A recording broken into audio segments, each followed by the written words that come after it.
hybrid elements, not only cybersecurity, but also just because we are a builder of critical infrastructure, to see how exactly we could come with some solutions that are scalable and, if need be, could be used also in a dual element.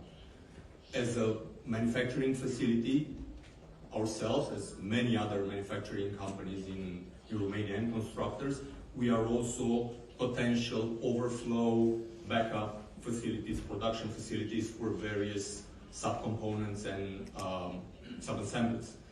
In essence, what we do, we weld steel. We have close to 100 welders, and in natural gas, welding high pressure natural gas infrastructure is pretty much at par with the quality requirements in the defense sector, of course, transportation and other important parts of the industry. This is not a marketing. My intervention is not intended as a marketing strategy. It's pretty much a message of operational readiness.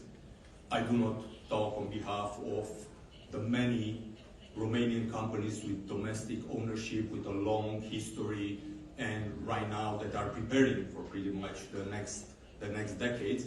But I talk with some of those companies, so not on behalf of them, but with them. And I know that we are talking about a lot of Romanian companies that are emerging as strong leaders in their industry, especially the constructors of infrastructure.